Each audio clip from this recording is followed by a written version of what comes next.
اور مولا علی نے جو خط مالک اشتر کو لکھا تھا کہ جس میں مولا علی نے مالک اشتر کو جب مصر کا گورنر بنا کے بھیجا تو مولا علی نے یہ بتلایا کہ کس طرح سے گورننس کرنی ہے، کس طرح سے حکومت کرنی ہے، اور اس خط میں مولا علی نے پورا گورننس کا ایک پورا سٹرکچر مالک اشتر کو بتایا۔ اور دیکھیے، یاد رکھیے گا علی کے جانے والوں، کسی بھی ملک پہ لشکر کشی کرتے ہوئے ملک کو فتح کر لینا آسان ہوتا ہے، لیکن اس ملک کو فتح کرنے کے بعد اس ملک پہ گورننس کرنا بہت مشکل ہوتا ہے۔ اس لیے مولا علی کا یہ خط ان لوگوں کے لیے بہت امپورٹنٹ ہے، بہت اہم ہے، جو حکمرانی کر رہے ہیں، جو رول کر رہے ہیں، جو حکومتیں کر رہے ہیں، اور بڑے بڑے حکمرانوں نے، بڑے صغیر کے بڑے بڑے حکمرانوں نے مولا علی کے اس خط کو اپریشیٹ کیا اور اپنی گورننس کی کتابوں میں اس خط کو حوالہ دیتے ہوئے لکھا کہ کتنا امپورٹنٹ ہے یہ خط گورننس کرنے کے لیے۔ اور دیکھیے، علی نے اس خط میں بتایا کہ کس طرح حکومت کرنی چاہیے، کس طرح جسٹس کرنی چاہیے، کس طرح ڈیموکریسی قائم ہو سکتی ہے۔ اور علی بتلا رہے ہیں، کیونکہ علی جانتے ہیں، علی نے کہا تھا کہ انسانی جسم ایک جہان اکبر ہے، گویا علی یہ جانتے ہیں کہ انسان مختلف ایموشنز کا کمبینیشن ہے، اور کس ایموشن کو کس وقت یوٹیلائز کرنا ہے، کس ایموشن کو کس وقت یوز کرنا ہے،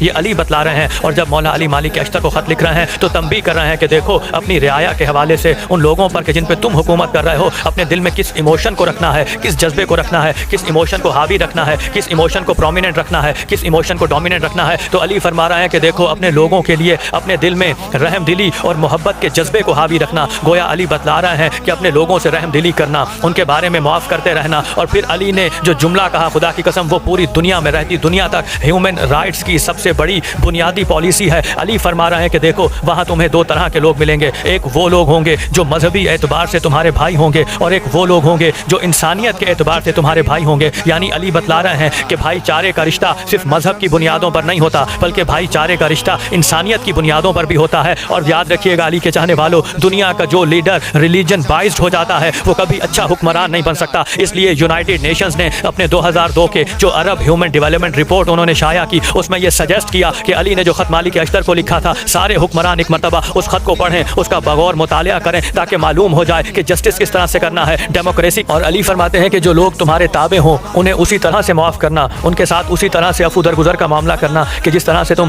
اللہ پہ توقع رکھتے ہو کہ اللہ تمہیں معاف کرے اور اللہ تمہارے معاملات پہ درگزر کرے۔ اور دیکھو، یاد رکھنا، جب کسی کو معاف کر دینا تو پھر ریگریٹ مت کرنا، اور جب کسی کو سزا دینا تو دل میں خوشی محسوس نہ کرنا۔ خدا کی قسم، اس سے بڑی ہیومن رائٹس کی کون سی گفتگو ہوگی جو علی اس خط میں فرما رہے ہیں کہ جب کسی کو معاف کر دینا تو ریگریٹ فیل نہ کرنا، اور جب کسی کو سزا دینے لگو تو دل میں خوشی محسوس نہ کرنا۔ اور پھر آگے بڑھتے ہوئے علی فرماتے ہیں، علی نے انسانی فطرت کو مخاطب کرتے ہوئے کہا، کیونکہ انسان اپنے مزاج میں سرکشی رکھتا ہے، تھوڑی سی دولت آ جائے، تھوڑا سا اختیار آ جائے، تھوڑی سی پاور آ جائے تو انسان سرکش ہو جاتا ہے۔ تو علی در حقیقت انسانی رویوں کو مخاطب کرتے ہوئے کہہ رہے ہیں کہ دیکھو، اگر کبھی دل میں تکبر محسوس ہونے لگے، دل میں گھمنڈ محسوس ہونے لگے اپنی طاقت کا، اپنی پوزیشن کا، اپنے اختیار کا، اپنی دولت کا، تو دیکھو یاد رکھنا، آسمان کی طرف منہ کر کے ایک ایسی ہستی کو یاد کرنا کہ جو آسمانوں پر موجود ہے، وہ تم سے زیادہ با اختیار ہے، وہ تم سے زیادہ صاحب قدرت ہے، اور وہ تمہارے ساتھ وہ کر سکتا ہے جو تم کسی کے ساتھ نہیں کر سکتے۔ خدا کی قسم، اس سے آگے بڑھتے ہوئے علی نے کیا کمال جملہ کہا، اور آپ دیکھ لیجئے گا اپنے اپنے ملکوں میں جہاں جہاں آپ رہتے ہیں۔ علی فرماتے ہیں کہ ہر وہ عہدہ کہ جو عہدہ مطلق ہو، یعنی ہر وہ عہدہ کہ جو عہدہ کسی کو جواب دینا ہو، جس عہدے میں کسی کے ہاں جواب دہی نہ ہو، علی فرماتے ہیں وہ عہدہ ہماری نظر میں باطل ہے۔ یعنی علی فرما رہے ہیں کہ جو ایبسولوٹ پاور کا کانسیپٹ ہے وہ ہماری نظر میں باطل ہے۔ پھر مولا علی سے آگے بڑھتے ہوئے کہتے ہیں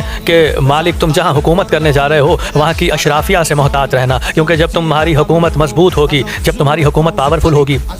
تو یہ جو اشرافیہ ہے یہ تمہارے قریب رہے گی، اور جب تمہاری حکومت کمزور ہونے لگے گی تو یہ اشرافیہ سب سے پہلے تمہیں چھوڑ کے جائے گی۔ اس لیے یاد رکھنا، عام آدمی سے جڑے رہنا، عام آدمی سے جڑے رہنا۔ اگر اشرافیہ کے بھروسے رہو گے تو یہ اس وقت تک تمہارے ساتھ رہیں گے جب تک تمہاری حکومت مضبوط ہوگی۔ جیسے ہی تمہاری حکومت کمزور ہونے لگے گی یہ تمہیں چھوڑ کر چلے جائیں گے۔ اور دیکھو یاد رکھنا، جو بھی وزیر بناؤ، ایسے لوگوں کو وزیر بنانا جو تمہارے سامنے سچ بولنے کی ہمت رکھتے ہوں، چاہے پھر وہ سچ کتنا ہی کڑوا کیوں نہ ہو۔ اور پھر آگے بڑھتے ہوئے علی نے یہ فرمایا کہ دیکھو یاد رکھنا کہ تم سے پہلے جہاں تم حکومت کرنے جا رہے ہو، تم سے پہلے وہاں کچھ لوگ حکومت کر چکے ہوں گے، ان لوگوں نے وہاں پہ کچھ ویلیوز بنائی ہوں گی، کچھ نارمز بنائے ہوں گے، کچھ کلچرز بنائے ہوں گے۔ دیکھو ہر وہ ویلیو، ہر وہ کلچر، ہر وہ نارم کہ جس سے لوگوں کو فائدہ ہو رہا ہو اسے ختم نہ کر دینا، اور ایسی چیزیں لوگوں پر نافذ نہ کرنا کہ جن کو اڈاپٹ کرتے ہوئے لوگوں کو تنگی محسوس ہو، لوگوں کو مشکل محسوس ہو۔